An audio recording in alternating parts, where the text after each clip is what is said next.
So I grew up in Brentford, which is a town in West London.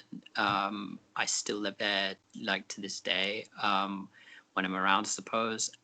In my early um, kind of formative years, if you like, I was kind of introverted, didn't say much, kept myself to myself a lot. Felt like I wasn't kind of within the in crowd, but I always secretly wished I was somehow. But at the same time, I kind of like to march to the beat of my own drum and play by my own rules. And that's how it's got me to where I am now, you could say.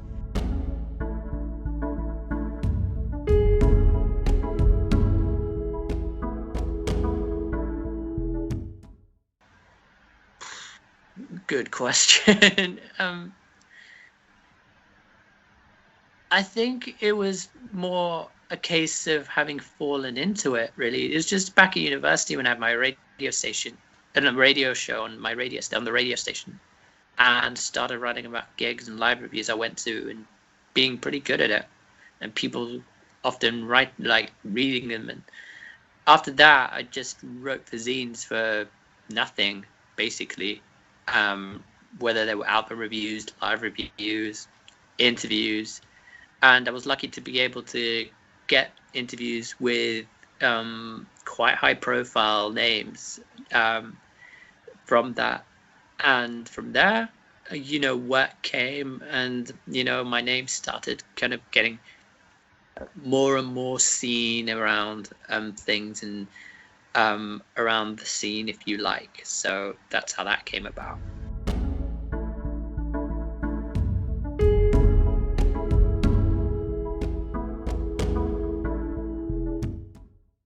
I was going to visit my cousin who was getting married in Egypt in 2014. And for some time, I'd wanted to explore music out there because I'd been told that so and so is happening. But I just turned the other cheek about it because I just didn't care really, much to my regret. But in saying that, there was a show by Islam Gypsy, who is a keyboard Egyptian with two drummers in his band, that was playing in London a few days before me heading off to Cairo. And so from there, I met John Doran from the Quietus, who I asked, "Do you want me to do anything while I'm out there for you?" And he said, "Well, yeah, I'd like you to go and interview a guy called Mahmoud Rifat, who runs a record label and is the linchpin of a record label and gig promotion, and just basically is the head honcho for that electro chaabi maharaganat music scene in Egypt, which is seen as revolutionary music." And when I went out there, I had no idea just how big it was. This was on adverts, radio, playing everywhere. You name it, it was there. And when I got to interview him, I got a really kind of massive sense of just, how revolutionary, quite literally revolutionary, this music was. Um, and then, I came back home with all these records, and it blew my mind, just the amount of talent that was out there. It wasn't just limited to traditional. There were all these contemporary acts and rappers and bands, and you name it, they had it, and they could probably do it just as good, if not better, than their European or their American counterparts.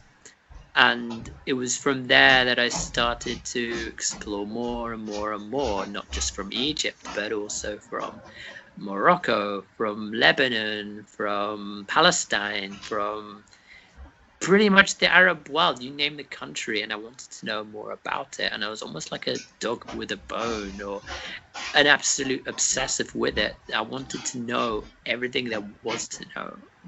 And that, I started going to London related festivals. I started going to any event that was going on. It's almost as though I was revitalized with the same kind of vigor that I had with going to gigs a decade prior. And it's lit my spark again. Suddenly, I was excited to go out again in London. I wanted to, see the world more. And that almost gave me my ticket to go to places like Morocco, like Lebanon, like the UAE, and so on, and go to all these festivals and, just start all over again, really, and not give any care in the world for going back to indie and watching some lame ass band.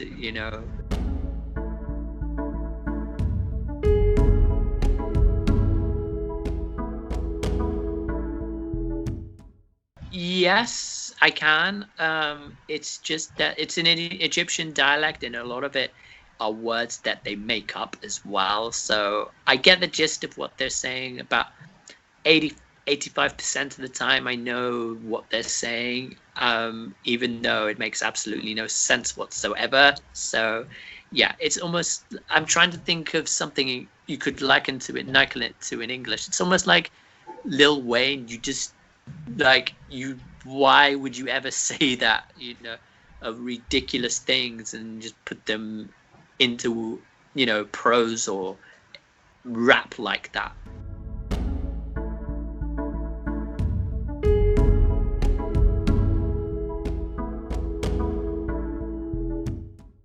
The main themes are about day to day.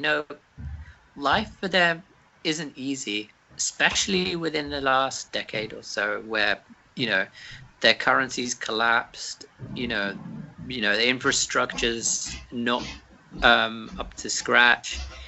People can't afford food, so a lot of it's about that, and just about relationships and how the political system as well, but then you also have things about partying, and drugs, surprisingly. Actually, there's a lot of kind of reference to weed and alcohol and what have you, and because that sort of thing is easier to come by than one might think.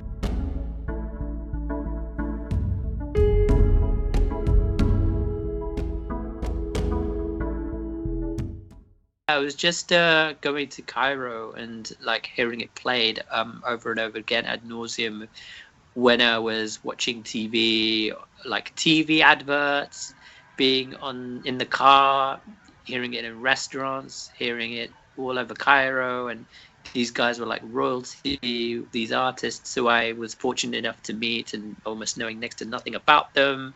But I didn't realize just how big they were until I went to a recording studio, and they said they couldn't go out or otherwise they'd be mobbed completely. So I didn't really know what I was dealing with at that time until I got back and thought, watching YouTube and thinking, wow, these guys are getting like millions upon millions of hits on YouTube and just appearances on TV, and appearing even in films as well. I just didn't know how big that was, or how much of a cultural phenomena it was, until I actually got did some digging. And because of that, I just wanted to know more. And the curiosity got the better of me, and I started to just listen to it more and more and more and more and more. And I thought this would be perfect to do some sort of mixtape to them, because I got all these MP3s, and I downloaded an app onto my iPad and just started DJing with them. And eventually led me to DJ in London as well. And so I thought, hey, why don't I just put these on SoundCloud or something, not with any motive in mind necessarily, but just to, put them up and see who actually listens to them. And, to date, I've had about, I forget how many plays, but it's in a few thousands. Let's put it that way. So yeah, I've done my job. I've not done a mixtape in ages, so it might be high time for another one. Who knows?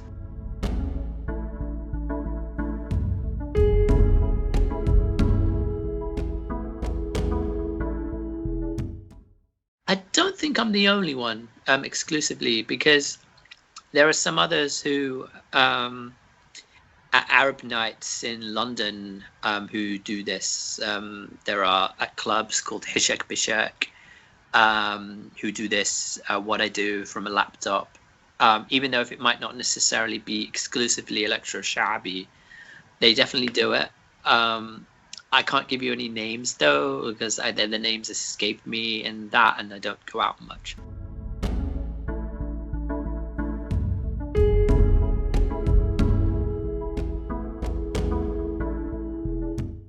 Two years ago, I went to Gnawa Festival upon the recommendation of a friend of mine. I had no kind of real expectations. I didn't know anything about the music whatsoever, but it changed my life. That week in this coastal town called Essaouira, which is about 2 hours from Marrakesh, changed everything.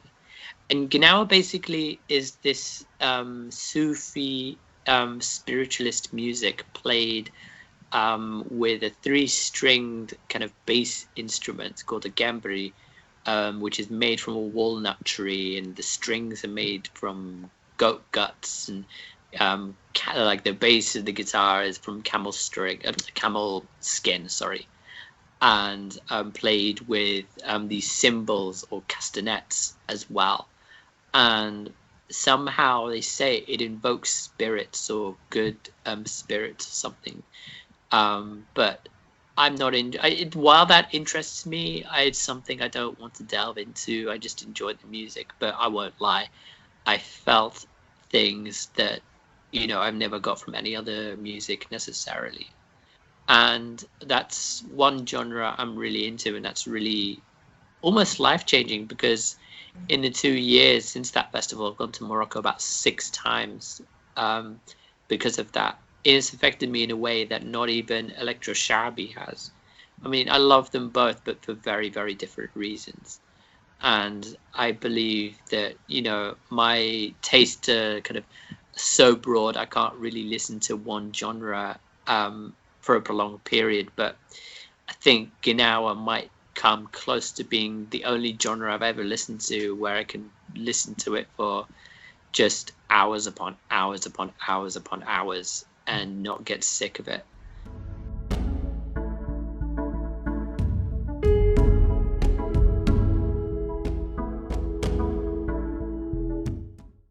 It's a very spiritual, it's a very sacred practice. It started about 400 years ago when African slaves were transported to Morocco, and they took this music with them. And at first it was about music, about taking or invoking spirits that were unconnected with religion whatsoever. But then later on, they replaced them with actually putting lyrics about the various prophets and God as well, and things like that. So it changed over the years and became what it was, and the structure hasn't really changed, because they say that the spirits are the ones that write the songs. But then as years went on, you had people like Jimi Hendrix visit Essaouira, and Robert Plant, becoming interested and wanting to collaborate with these artists, and people from the Western world coming and wanted to doing Gnawa fusions, and whether that's with jazz, rock, electronica, you name it. And yeah, it became this phenomena which turned eventually into this celebration of all things Gnawa. And now you have this festival, which has been now 22 years strong, as one of the world's most well-attended festivals. It's a free festival as well, but people kind of travel from all over the world in this little town to converge just to listen to this music, which, it's truly inspirational. It's been inspirational to me in many ways, because now I'm making my first documentary film about this. One of the only females that plays the instrument, and we're about 2/3 of the way at time of recording. And I'm hoping I can finish it all this year with any luck.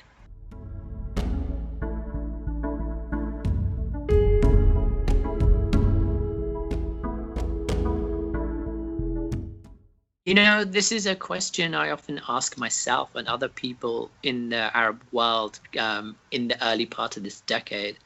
And the one thing they all shared in common was that they all had a voice again. That was something that had been not been lacking, but also not been permitted to them through the old world of dictators since the 60s. And it's almost as though these brutal dictators were still in that decade.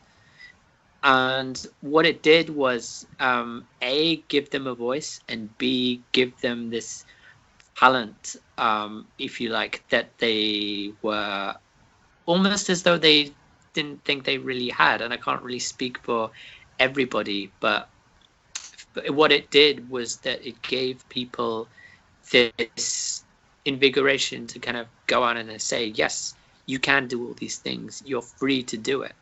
And it's still in a process because it's still in its relative infancy. We've yet to see, the full fruits of what this region has to offer, given that it's been kind of suppressed for so long, especially with politically driven messages. So that's not to say there's not been any music to come out of there, but I think the influence of the internet has to have something to do with it as well, because of, you could say, America as well had its hand through rap music and counterculture, and I definitely feel that played a part.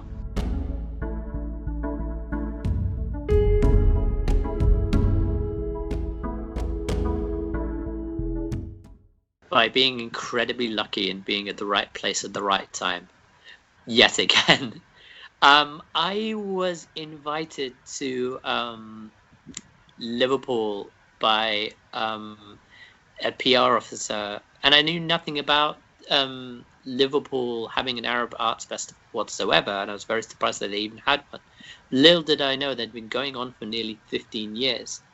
And I went along and I went to a few events of theirs as a journalist for a weekend, and I felt, during one interval, during a particular comedy show, I found the head of the festival, and I told him about all these names and just saying, like, you should be booking like all this music stuff. You're really missing out. I could send you links, blah, blah, blah, if you want. And he just on the spur saying, okay, since you know all this stuff, how would you like a curator role with us? And I thought, are you serious? Like, yeah, like, come work for us. And it was just, okay, like, it's sure. And I couldn't believe my luck. It really was just saying the right thing and telling him what I was all about. And, from there, I became an associate freelance music curator where I just put on stuff that I felt would fit the festival. And so we were lucky enough to have booked 47 Soul,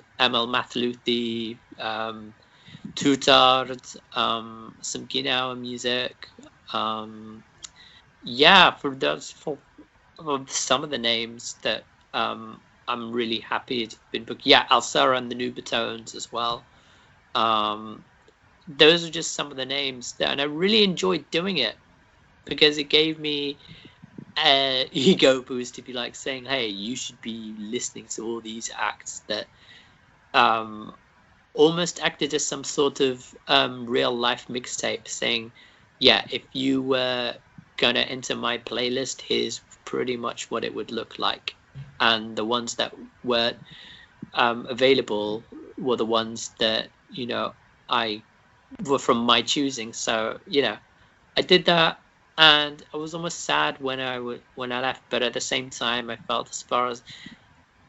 as though I went as far as I could with them, and we kind of have a really good friendship even now. I'm still in touch with them about stuff, and now this year they've got this band called Dara Tribes, who I saw 2 years ago, and I've been pestering them to put them on, and now I'm happy to say they're giving them their first ever UK show.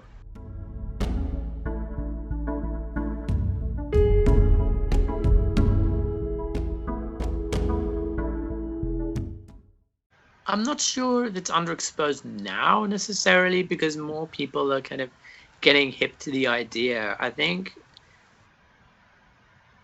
some of it might have to do with the kind of people migrating from the Middle East to the West and bringing it over with them. But at the same time, as I've mentioned before, you also have the internet, which can make the world seem smaller. And because of this, people are less genre specific than they were, 10, 15 years ago. I don't think there's anyone that can say, I just listen to metal, I just listen to rap music, I just listen to R&B, and kind of forming their own kind of insular world within that. And I think that with that, you eventually want to branch out, or at least in my case, that was definitely true. And while it's true, it's not as popular as K-pop or, African music, if you like, from West Africa or, Latin America. It has its place, and it's a very competitive market it finds itself in. And, when you're competing like that, you're all jostling for, exposure for different playlists, radio, SoundCloud, you name it. But Arabic is the 5th most spoken language in the world, and there is about 250 million of us. And why do we feel as if we're underexposed? Well, for that number, we should be kind of doing a lot more, but at the same time, we're kind of we'd like to kind of see ourselves as being that secret, if you like. You have to, in my case, certainly, you have to go and find it won't find you. But that's all the best music has had that throughout the decade, in my opinion.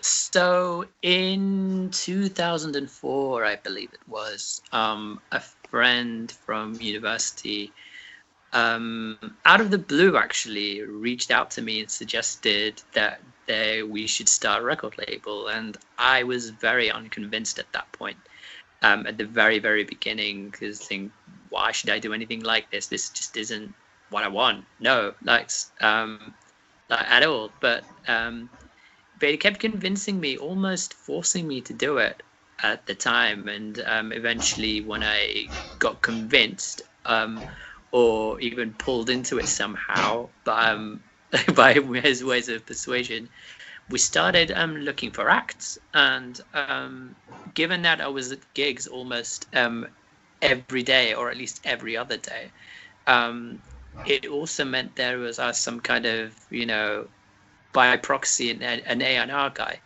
So I went around looking for acts, and when MySpace was the site du jour, if you like, we started just looking for acts that kind of fitted our ethos and what we were all about. And speaking for myself, my inspirations were labels like Transgressive Records, who, very close friends of mine personally, and from their inception. And I looked at them and I thought, yeah, this is the model that we should all kind of be looking at, because they're really onto something. So I looked at that. I looked at people like Discord, Sub Pop, Domino, labels like that. Like, they liked doing it there, or rather than they did it their own way, without being beholden to the majors up top, or being given any money necessarily and being dictated to. So we, going back to the looking for bands, there were 2 or 3 acts that we were absolutely amazed by. One band called Neat People, who were a 4-piece from Chelmsford, Essex, who were like, this decade's answer to like Skylarking era XTC, just these most beautiful melodies that you've ever heard in your life. And another singer-songwriter called Simon Mastrantoni, who was a quite a bleak kind of, not dystopian, but a Jeff Buckley type of guy, kind of quite grunge as well. Could rock hard when he wanted to, could be quite mellow when he wanted to as well. So he put out 2 singles by Neat People on Seven and a mini album with Simon. And the reason I stopped, because for kind of it filtered out towards the end because of kind of financial disputes and going in different directions and just disagreements, and it got to the point of no return. That meant that I wanted something new after a year and a half, and it just wasn't workable having 2 egos at battle horns with one another. And remember, we were quite young too. We were in our early 20s, where our egos are still, like they're inflated, overinflated. Time's a wonderful thing talking about this, because I haven't spoken this candidly about what happened for a very long time, if ever. So it's great to be able to do that. It's almost therapeutic.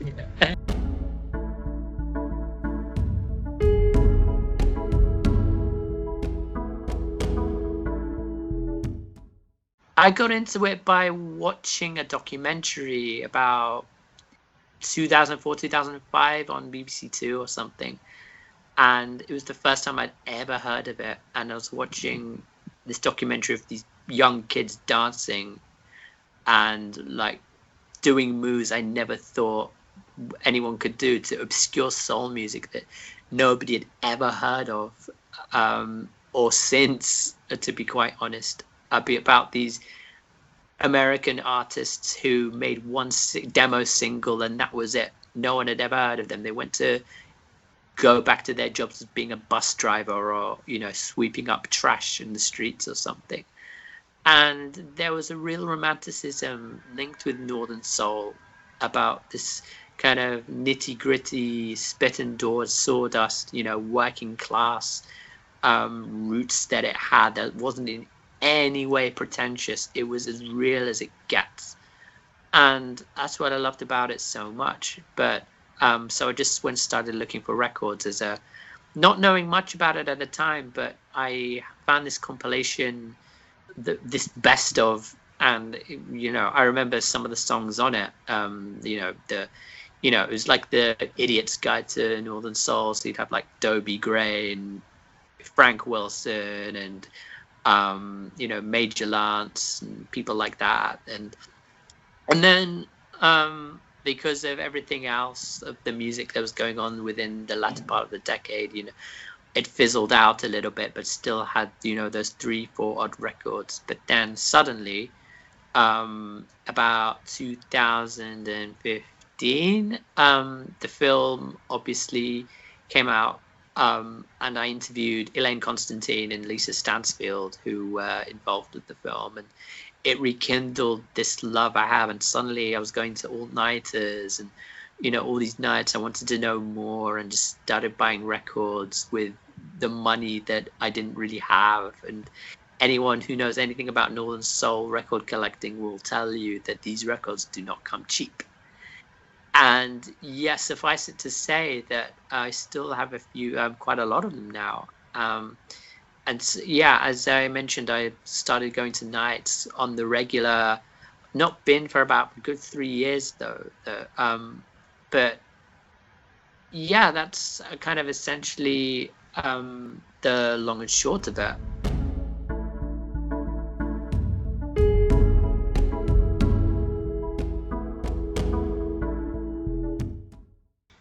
There were a fair few, even more younger than me even. There was this new blood, this new injection of you people, whether that was to do with the film or not, I don't know. But there was a sprinkling of some in their late teens that gave it this fresh impetus again. And, had these records kind of handed down to them by one or two people that were DJs prior to them.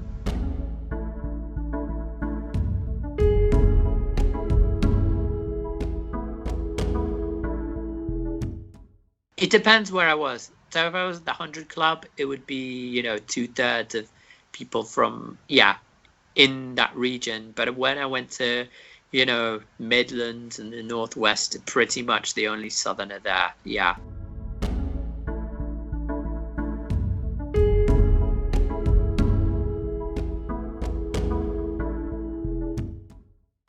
I suppose it's given me this autonomy to kind of live my life. It took me a long time to realize that I can't, or I refuse almost defiantly to work for anyone. And even if I did, I kind of find myself out of there pretty quickly through choice or not. And what it's done is that it enabled me to live life on my own terms, and being able to say to myself, hey, this isn't a hindrance, this is actually a gift, because I can actually do the things I like doing, and having the skill set to do it. It's a blessing. And it has its advantages and disadvantages, just like everything else. It also has this cognitive pattern where everybody's different within this autistic spectrum, and no two people are ever the same. And I think that's a very big misconception people have, that everyone within the spectrum is dialed into that same frequency, and that's just not the case at all. And because of this, we're all unique in our own kind of special way, without sounding like a social justice warrior. And for me, I found that quite early on, when I was about 14, I discovered by accident I had this, and the counsellor told my parents in a letter that we think this is what is wrong with him. And it came from that. So I discovered more and more and more about it. It kind of answered a lot more questions than the ones I had before, asking myself, why am I so different? Why do I feel like I'm not everybody else, like everybody else at school? Why am I being taken out of lessons for extracurricular studies? Why am I being singled out all the time when I feel there's nothing wrong with me as such? When in actual fact that, actually there is a term for what you have. And you're different somehow, even though you don't consciously know it necessarily. But relating it back to what I do, how it benefits me is that it complements what I do very well, because I'm able to work better, singularly. I'm able to work in small groups as well. And I find that really great, because I don't do so well with kind of big groups or gatherings, and I think that's one of the reasons I didn't do so well at university, because when you're in a lecture hall with 100 people, it's very hard to take in information, and there's this sensory overload as well that kind of doesn't sit well. This attack of the senses that kind of comes at you like a rabbit in the headlights, and it's like you stand still and freeze and don't move. Almost, you just don't react. There's you don't know what to do, and so I just, as I got older, I learned to kind of put certain things and situations at arm's length, and I know who I am now. I don't have to spend my time kind of learning about identity, or there's no identity crisis with me, because I generally know what's up now. I know my place in the world. I know that I have a purpose as well. And I think, on a separate note, I think the reason why like masculinity and guys don't know their place in the world is because they have no purpose or meaning, and they kind of are almost drifting through life. And I'm guilty of having had that during my 20s a lot, where I felt like I didn't know what the hell I wanted out of life. And I felt there was a crisis. So I kind of came through the other side of that, and it became very clear to me that this is the path I wanted to take. But yeah, that's, I suppose, a very, very short version of it.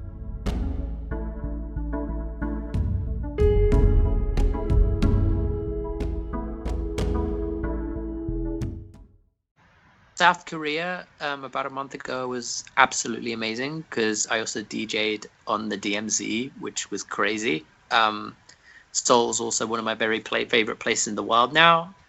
Montreal, I keep going to every single year. I'm going this Thursday, and it'd be my 4th visit in 4 years. Istanbul, although it doesn't really have anything to do with music and wasn't involved with it whatsoever. I also love... where else? There's just, you know what? I've been to about, at last count, I've been to about 26 different countries. And yeah, those are my top 3 places that I've visited. Cairo was great for that as well, even though it was a brief snapshot. Beirut has a really kind of vibrant scene at the moment. Montpellier for the Arabesque Festival, which is one of the biggest Arab festivals in Europe, was great as well. I feel like I've barely scratched the surface with my traveling because I'm almost making up for lost time because I barely went anywhere when I was a kid.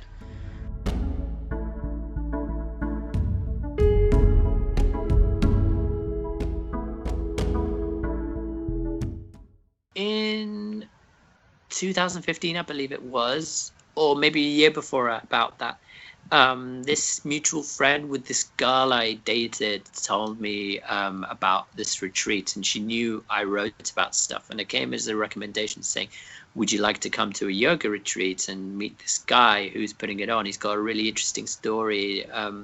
It's a guy called David Tsai, who is cousins with Amy Winehouse, and has just lived this really interesting life.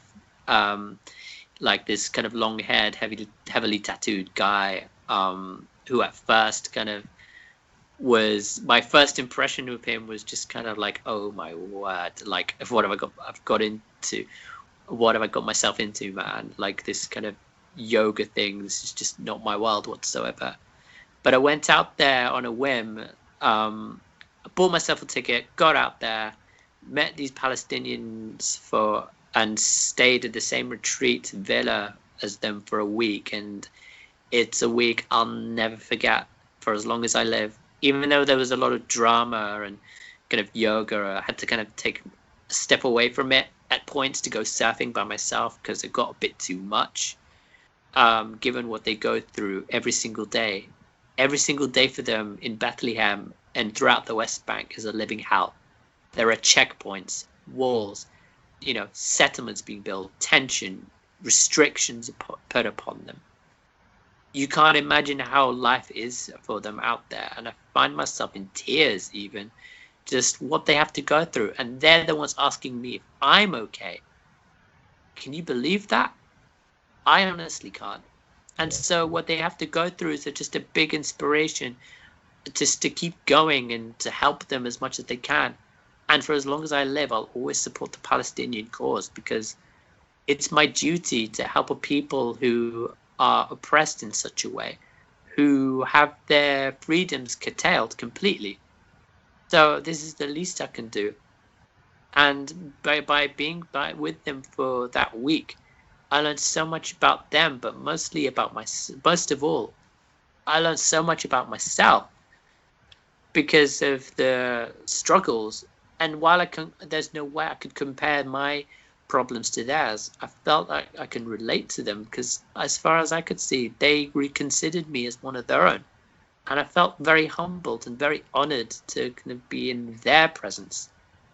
Honestly, they humbled me in such a way that I'd never ever been humbled before. And looking back on it, like all these years, it's almost as though it was yesterday, really. And I feel like I want to go there and just kind of not relive the experience, but to just see how we're all doing, really.